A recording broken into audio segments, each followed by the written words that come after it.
Welcome to my channel. Last class was introductory class.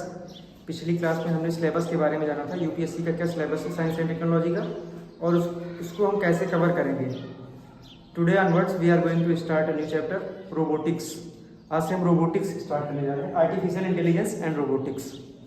ठीक है, बहुत ही इंटरेस्टिंग क्लास होगी ये, और बहुत ही इंटरेस्टिंग चैप्टर भी है रोबोटिक्स। तो आप लोग ध्यान से पढ़िए, बहुत मजा आने वाला है। ठीक है, और हमने बताया था कि किसी भी सिलेबस, किसी भी चैप्टर को कैसे कवर करना है।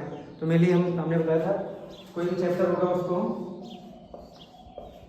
सबसे पहले उसके बेसिक कॉन्सेप्ट जानेंगे,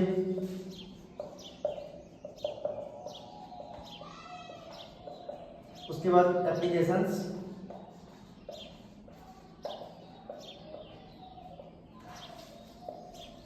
कोई भी एप्लीकेशंस के बाद में issues and concerns,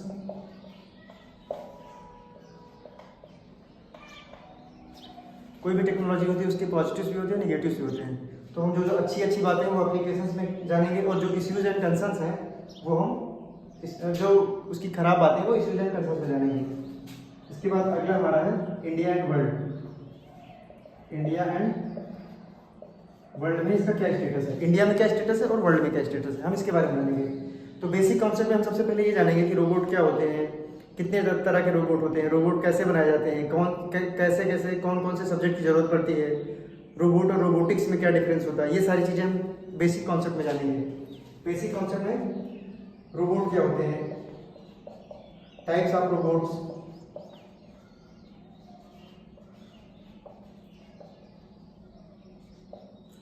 difference, robotics क्या है, रोबोट और रोबोटिक्स में क्या डिफरेंस होता है, और बेसिक जानेंगे रोबोट मैन्युफैक्चरिंग के बारे में। ठीक है, तो ये सारी चीजें बेसिक कॉन्सेप्ट में जानेंगे।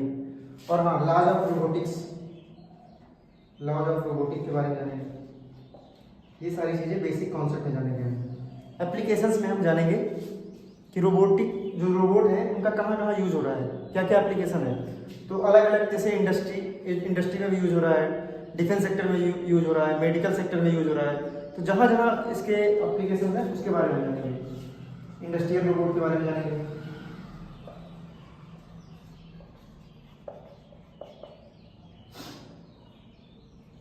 हेल्थ एंड मेडिसिन, रोबोट आजकल सर्जरी भी करने लगे हैं, और बहुत सारे कोविड-19 के टाइम में रोबोट्स बनाए गए थे जो कोविड वार्ड में एंट्री करके पेशेंट से वीडियो कॉल के द्वारा कनेक्ट करवाते थे डॉक्टर को और उनके घर वालों को भी, ताकि वार्ड में जाने से खतरा होता था तो खतरा ना हो, इसलिए। तो हेल्थ एंड मेडिसिन,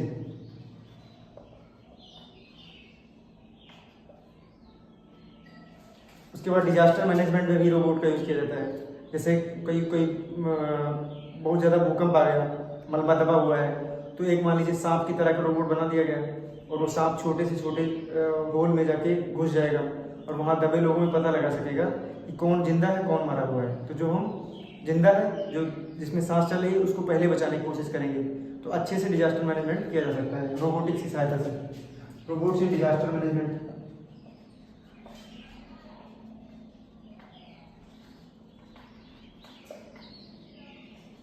उसके बाद घरेलू सेक्टर में भी बहुत सारे रोबोट्स आने लगे हैं, झाड़ू पोछा और डोमेस्टिक हेल्प के लिए। ठीक है, तो हम ये सारी चीज़ें कहाँ जानेंगे, domestic robot, domestic public home robots, domestic robots के बारे में जानेंगे जो घरों में यूज होते हैं।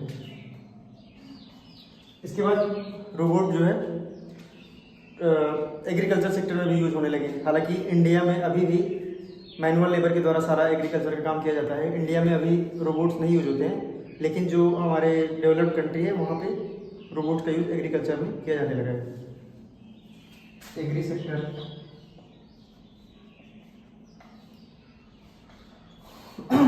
और आजकल डिफेंस सेक्टर में भी बहुत सारे रोबोट्स आने लगे हैं। तो रोबोट का डिफेंस सेक्टर में हालांकि यूज जो है काफ़ी डिस्प्यूटेड है, तो जो भी इश्यूज एंड कंसर्न्स में भी उसके बारे में बात करेंगे, और इसमें भी बात करेंगे, एप्लीकेशंस में भी।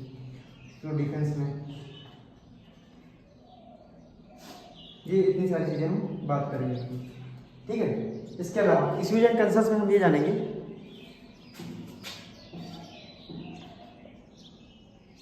इकोनॉमिकल इश्यूज क्या क्या हैं, क्योंकि रोबोट जब यूज होगा तो कंपनी क्या करेंगी, जो वहाँ के लेबर हैं उनको निकाल देंगी, रोबोट के द्वारा काम करवाया जाएगा। तो जब रोबोट के द्वारा काम करवाया जाएगा तो जब सैलरी नहीं मिलेगी तो लोग खरीदेंगे क्या, क्या इन्फ्लेशन होगा, इकोनॉमी पे क्या इफेक्ट होगा, मार्केट पे क्या इफेक्ट होगा, ये सारी चीज़ें हम इश्यूज एंड कंसर्न्स में एड्रेस करेंगे। इकोनॉमिकल इश्यूज क्या क्या हैं। इसके बाद में रोबोट जब डोमेस्टिक सेक्टर में यूज़ होगा, घरेलू सेक्टर में यूज़ होगा, तो क्या क्या सोशियो इथिकल इश्यूज आ सकते हैं वो सब हम जानेंगे।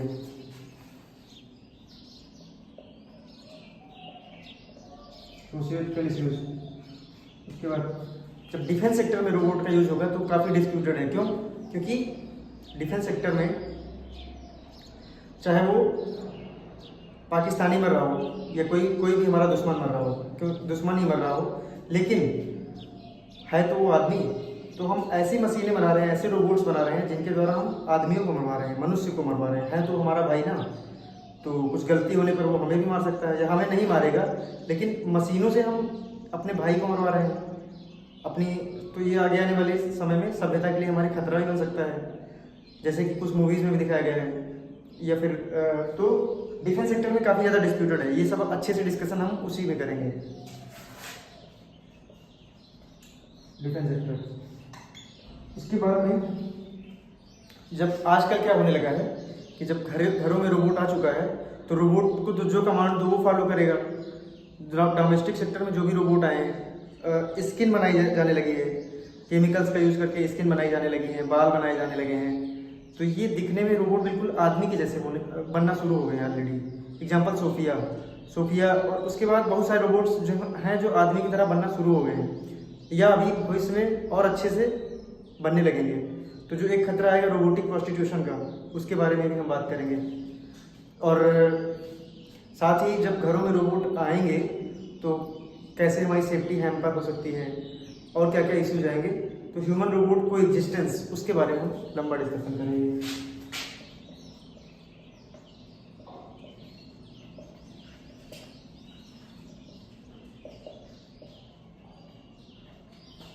इसके बाद इंडिया एंड वर्ल्ड में हम ये बात करेंगे कि इंडिया में क्या स्टेटस है रोबोटिक्स का, कितने सारे इंडिया में रोबोट बनाए जाते हैं, कहाँ कहाँ यूज होते हैं, और वर्ल्ड में कहाँ कहाँ और कौन सा देश इसमें आगे है, इन सब चीज़ों के बारे में बात करेंगे इंडिया एंड वर्ल्ड में लास्ट में। ठीक है, तो ये हमारा पढ़ने का तरीका होगा। और कोई भी चैप्टर, ये तो रोबोटिक्स है, इसके बाद हम space technology, biotechnology, nano technology और कंप्यूटिंग टेक्नोलॉजी पढ़ेंगे। तो कोई भी चैप्टर हम जो भी पढ़ेंगे, न्यूक्लियर टेक्नोलॉजी, वो मेनली इन्हीं 4 चीज़ों पे फोकस करना है हमें। ठीक है, तो इसको आप नोट कर लीजिए, इसके बाद आगे स्टार्ट करते हैं।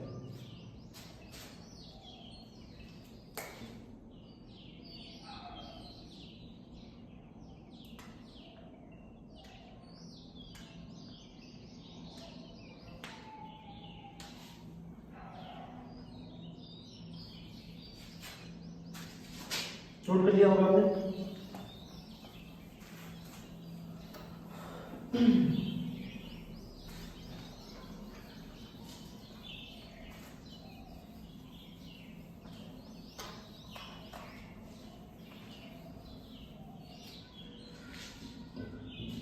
अगला हमारा टॉपिक होगा पहला, मशीन, ऑटोमेटिक मशीन और रोबोट, इसमें क्या डिफरेंस होता है, आइए जानते हैं।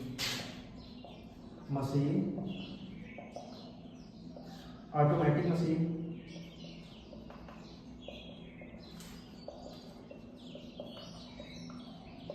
और रोबोट। इसमें हम एक एग्जांपल लेते हैं जेसीबी का। मान लीजिए जेसीबी है। जेसीबी क्या है? जेसीबी एक मशीन है। जेसीबी का क्या काम होता है? तो जेसीबी का काम होता है इधर से मिट्टी उठा के इधर डालना, इधर से मिट्टी उठा के इधर डालना। उसमें एक कंट्रोलर के रूप में आदमी बैठा होता है जो उसको कंट्रोल करता है, और जैसे ही मिट्टी खत्म हो जाती है वो बंद कर देता है। ठीक है, तो ये जेसीबी है। जेसीबी में ह्यूमन इंटरवेंशन जरूरी होता है। तो जेसीबी मशीन जो है उसमें आराम से आदमी काम करता है। ठीक है। ऑटोमेटिक मशीन, ऑटोमेटिक मशीन में क्या होगा, अपने आप कमांड दे दी जाएगी। तो एक बार जैसे बटन दबाएंगे तो वो मिट्टी उठाना स्टार्ट करेगा, इधर से डालेगा, मिट्टी उठाना स्टार्ट करेगा, इधर डालेगा, इधर स्टार्ट उठा के इधर डालेगा। ठीक है, ये करता रहेगा। लेकिन सपोज करिए मिट्टी जब खत्म हो जाएगी, जैसे ही मिट्टी खत्म हो जाती है तो क्या वो रुकेगा? अपने आप नहीं रुकेगा। वो तब भी चलता रहेगा, ठीक है। तो उसमें ऑटोमेटिक मशीन में एक बार कमांड दे दी जाएगी तो सेम उसी को फॉलो करेगा।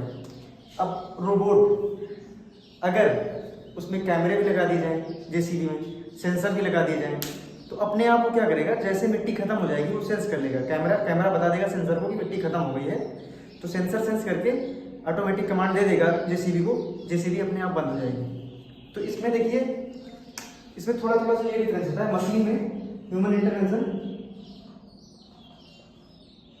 इसमें ह्यूमन इंटरवेंशन की जरूरत होगी, ऑटोमेटिक मशीन में भी होगी ह्यूमन इंटरवेंशन की जरूरत, लेकिन कम होगी। रोबोट में ना के बराबर ह्यूमन इंटरवेंशन की जरूरत होगी, या बिल्कुल नहीं होगी, या बिल्कुल अगर होगी भी तो ना के बराबर, ठीक है। Automatic machine still human intervention required, robot zero human intervention required, ठीक है। तो ये डिफरेंस होता है मशीन, ऑटोमेटिक मशीन और रोबोट में। अब सुनिए, मशीन और रोबोट में क्या डिफरेंस होता है। तो मशीन और रोबोट में थोड़ा सा डिफरेंस होता है कि जितने भी रोबोट हैं ये सब क्या है, मशीन है, लेकिन सारी मशीनें रोबोट नहीं है। तो आप लिख सकते हैं जो डिफरेंस है, difference between machine and robots, तो आप लिखिए all robots are machine but all machines are not robot, ठीक है। सभी जितने भी रोबोट हैं वो सब मशीनें हैं, लेकिन जितनी भी मशीनें हैं वो सारे रोबोट नहीं हैं। रोबोट में सेंसर भी लगे होते हैं और ऑटोमेटिक सारा काम होता है। समझ आ गया होगा।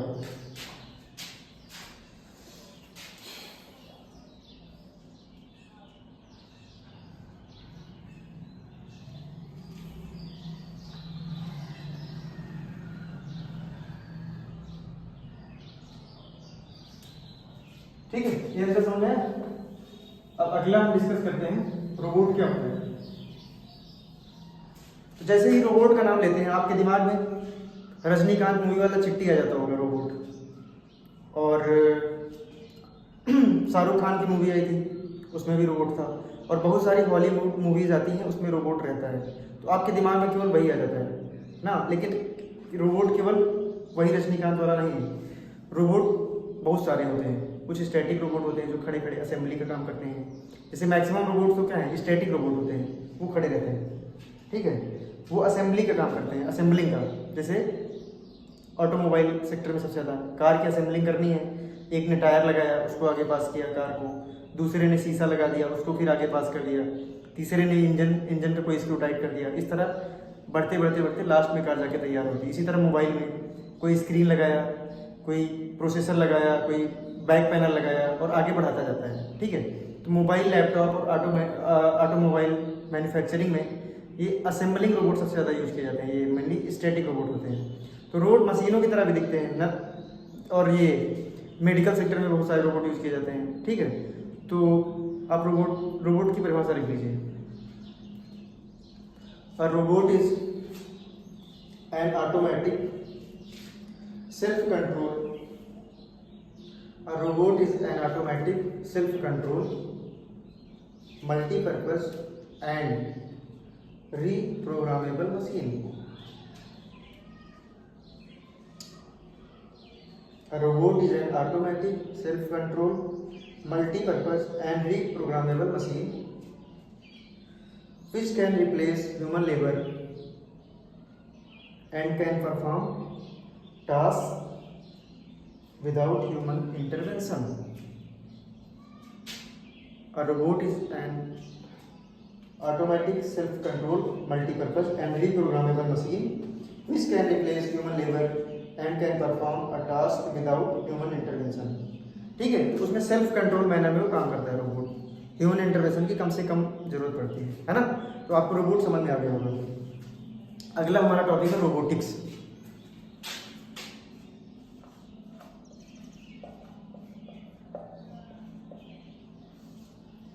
अच्छा, रोबोट और मशीन बनाने का पर्पस क्या है? पर्पस यही हमारा ह्यूमन लेबर को कम करना और हमारी सहायता के लिए ये काम करते हैं दोनों, मशीन भी और रोबोट भी हमारी सहायता करते हैं, ठीक है। तो रोबोटिक्स क्या होता है? रोबोटिक्स तो जैसे रोबोट बनाना है तो रोबोट तो एक स्पेशल पर्पस के लिए बनाए जाते हैं, अलग अलग पर्पस के लिए अलग अलग रोबोट। मेडिकल वाले रोबोट अलग हैं, सर्जरी करने वाले अलग हैं, डिफेंस वाले अलग हैं, घरेलू सेक्टर वाले रोबोट अलग हैं, ठीक है। तो इन तरह अलग अलग तरह के रोबोट बनाए जाते हैं। तो रोबोट मान लीजिए स्क्रू टाइट करने वाला रोबोट बनाना है, तो उसके लिए हमें मैकेनिक्स जॉइंट्स इनका सबका, क्योंकि वो स्क्रू यहाँ से पकड़ के ऐसे टाइट करेगा, तो हमें मैकेनिक्स का अच्छा खासा नॉलेज होना चाहिए, ठीक है। तो रोबोटिक्स क्या है, हमें मैकेनिक्स का नॉलेज होना चाहिए, ठीक है। अब हमें मान लीजिए ऐसे रोबोट्स बनाने हैं, हाँ, मैकेनिक्स जॉइंट्स के बारे में पता होना चाहिए, ठीक है। मान लीजिए ऐसा कोई घुमाने वाला बनाना है, तो हमें ये जॉइंट्स जो पूरा 360 डिग्री घूम जाए, या 180 डिग्री का कोई ऐसा काम घुमाना है तो 180 डिग्री, तो पहले चीज मैकेनिक्स का। और बैलेंस मेंटेन करना होता है रोबोट्स को, बैलेंस, क्योंकि बाई सबसे ज़्यादा बैलेंस मेंटेन करना काम होता है। तो अगर पैरों पे बनाया जाता है बाई पैडल रोबोट, तो इसमें तो और ज़्यादा दिक्कत होती है। व्हील रोबोट में तो आसानी से बैलेंस मेंटेन हो जाता है। स्टैटिक रोबोट में भी तो मान लीजिए उसमें बैलेंस का कोई काम ही नहीं है, ठीक है। तो हमें मैकेनिक्स के बारे में पता होना चाहिए। इसके अलावा सपोज करिए सर्जरी वाला रोबोट बनाना है, सर्जिकल इक्विपमेंट, कोई ऐसा रोबोट जो सर्जरी करेगा, तो सर्जरी कौन परफॉर्म करेगा, सर्जरी तो डॉक्टर परफॉर्म करेगा। रोबोट को ऑपरेट कौन करेगा, रोबोट अपने आप ऑपरेट होगा, लेकिन डॉक्टर के सुपरविजन में ऑपरेट होगा, ठीक है। तो हमें बायोलॉजी के बारे में पता होना चाहिए।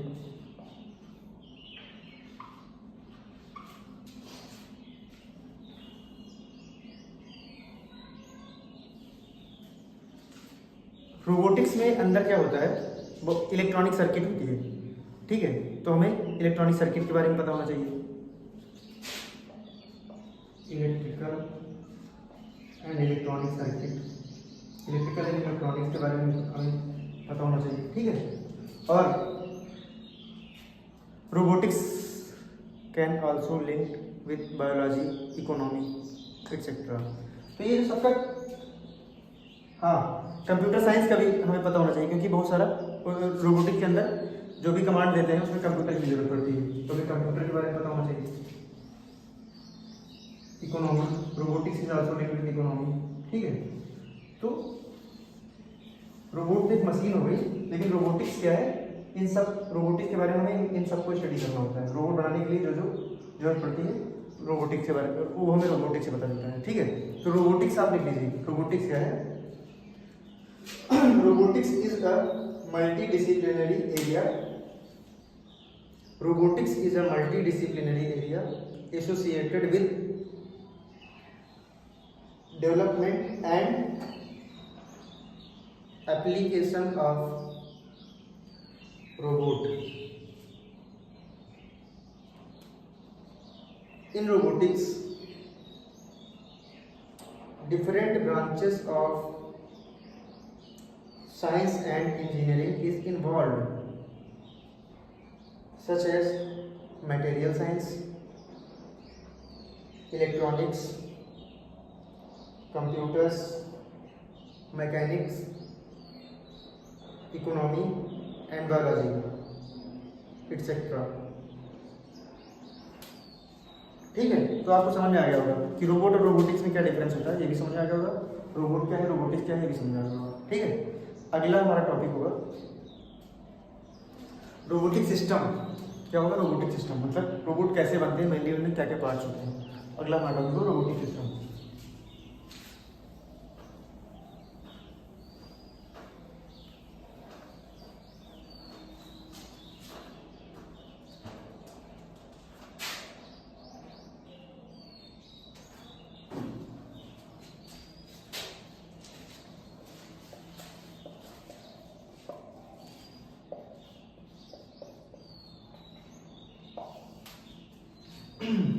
रोबोटिक सिस्टम, कोई भी रोबोट होगा उसमें मेनली कुछ चीजें तो जरूर होगी, ठीक है, अलग चाहे किसी पर्पस के लिए बनाया गया हो। तो पहला हमारा एंड इफेक्टर,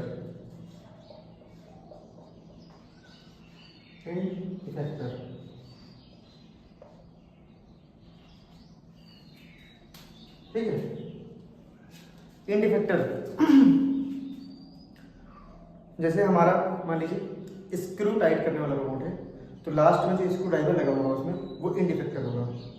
अगर ड्रिलिंग करने वाला रोबोट है, तो ड्रिल करने के लिए जो लास्ट में किनारा होगा, इफेक्ट जिस इफेक्ट के लिए वो बनाया गया है वो एंड इफेक्टर होगा, ठीक है। तो ड्रिलिंग के लिए जो उसमें लगा होगा डिवाइस वो एंड इफेक्टर है। एंड इफेक्टर का मतलब जैसे हमारा हाथ है तो ये हमारी रिस्ट एंड इफेक्टर है, क्योंकि हम हाथ से ही सारे काम करते हैं, लिखने का काम भी हाथ से करते हैं, ठीक है। तो इसी तरह रोबोट में एंड इफेक्टर होता है। दूसरा होता है मैनिपुलेटर। क्या होता है? मैनिपुलेटर।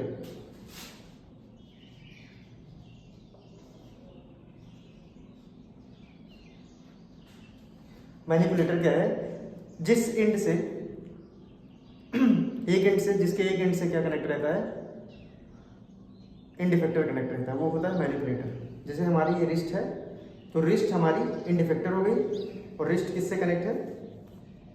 आर्म से। तो ये आर्म हमारा क्या हो गया? मैनिपुलेटर, ठीक है। मैनिपुलेटर वो है जिससे एक एंड से एंड इफेक्टर कनेक्ट रहता है, तो मैनिपुलेटर हो गया। तीसरा हमारा है लोकोमोशन डिवाइस।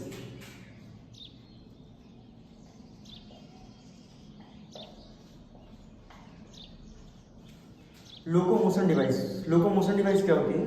जो रोबोट अगर स्टैटिक है तब तो उसमें लोकोमोशन डिवाइस नहीं होती, लेकिन अगर मोबाइल रोबोट है, चलने वाला रोबोट है, तो उसमें व्हील भी लगे हो सकते हैं, उसमें बाईपेडल रोबोट भी हो सकता है, 4 पैरों वाला भी हो सकता है, तो उसमें कुछ ना कुछ लोकोमोशन डिवाइस होती है, ठीक है। होता है कंट्रोलर। बेसिकली ये कंप्यूटर होता है, ये पूरे रोबोट को कंट्रोल करता है, ठीक है। तो ये कंप्यूटर होता है, और लास्ट में जो उसमें लगे होते हैं सेंसर्स। ये सेंसर सेंस करके कंट्रोलर को इनपुट देते हैं, उसी हिसाब से कंट्रोलर काम करता है और रोबोट भी उसी हिसाब से काम करता है। तो ये नए पार्ट्स होते हैं रोबोट में। कोई भी रोबोट हो उसमें बेसिकली ये सारे पार्ट्स होते हैं, ठीक है। तो आपको समझ में आ गया होगा रोबोटिक सिस्टम क्या होता है, कैसे बनता है। अब देखिए ये जो 3 सिस्टम है, ये वाले 3 सिस्टम, एंड इफेक्टर, मैनिपुलेटर और लोकोमोशन डिवाइस, ये तो मशीन में भी होता है, ठीक है। ये मशीन में भी होता है, लेकिन ये जो कंट्रोलर सेंसर है ये केवल रोबोट में लगे होते हैं। कहाँ पे लगे होते हैं? रोबोट में, ताकि रोबोट ऑटोमेटिक अपने आप से काम कर सके, है ना। तो रोबोट में 5 की 5 सारी 5 की 5 चीजें होती हैं। ये पूरा ये मिलाएंगे तो रोबोट। लेकिन मशीन में केवल ये 3 चीजें होती हैं। तो आपको रोबोटिक सिस्टम समझ में आ गया होगा, ठीक है। अब हम अगला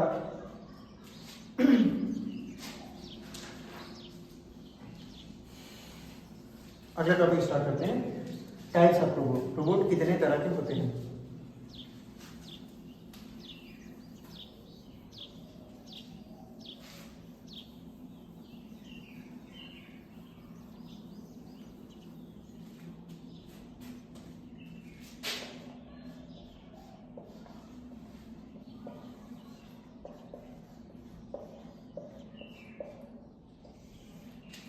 टाइप्स ऑफ रोबोट, तो अलग अलग तरह के रोबोट होते हैं, ठीक है। तो पहला हम जानेंगे on the basis of locomotion ability.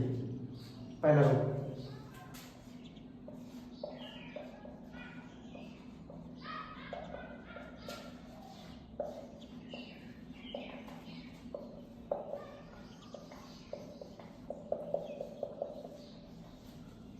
ठीक है। On the basis of locomotion ability में हम मतलब कि रोबोट मेनली 2 तरह के होते हैं लोकोमोशन एबिलिटी के हिसाब से, ठीक है। पहला है स्टैटिक या फिक्स्ड रोबोट, और दूसरा है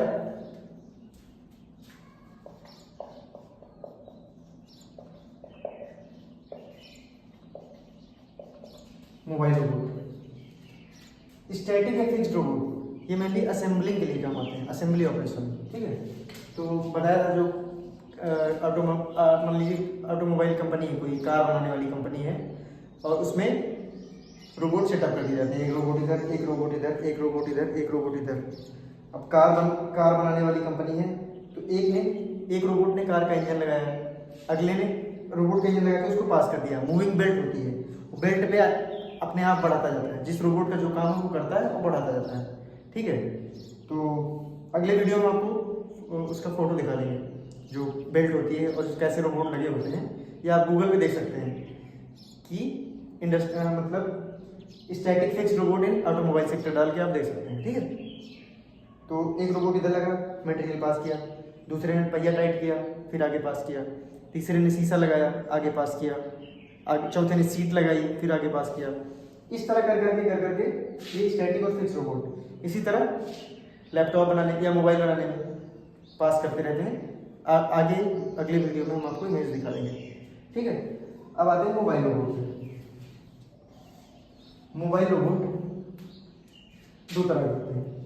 पहला है व्हील्ड।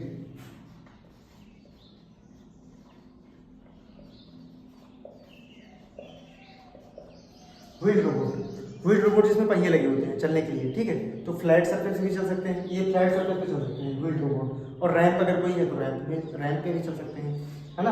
हॉस्पिटल में, स्कूल में और कहीं रैंप जहाँ जहाँ बनी होती है वहाँ ये यूज होते हैं। हाँ, वेयर हाउस में जैसे कोई गोदाम है बहुत बड़ा, उसमें रख रखाव के लिए या फिर देख रेख के लिए क्या किया जाता है, व्हील्ड रोबोट बना दिए जाते हैं। बोरी ढोने के लिए, कुछ भी करने के लिए व्हील्ड रोबोट बने हैं, ठीक है। तो ये मेनली कहाँ यूज होते हैं, फ्लैट सरफेस, रैंप पे, हॉस्पिटल में भी रैंप हो सकती है, स्कूल में भी हो सकती है, जहाँ भी रैंप है। फ्लैट सरफेस, रैंप और वेयर हाउस, ठीक है। अगला है हमारा ये दूसरा होता है मोबाइल रोबोट। मोबाइल रोबोट चली रहा है। दूसरा होता है हमारा लेग रोबोट।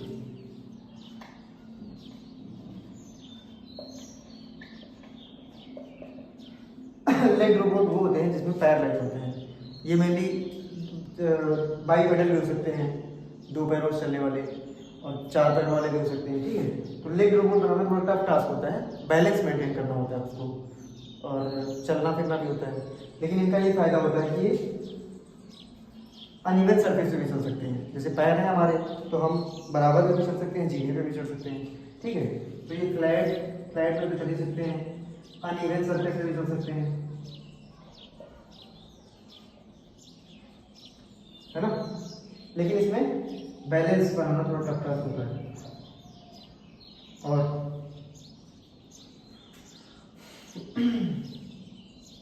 हमारे घर में भी, डोमेस्टिक सेक्टर में भी रोबोट यूज किए जाते हैं, क्योंकि घर हमारे ऊंचा नीचा भी होता है हमारा घर, ठीक है। तो डोमेस्टिक सेक्टर में इसको यूज किया जाता है। तो ये समझ में आ गया आपको, on the basis of locomotion ability. इसको नोट करिए, फिर अगला देखते हैं।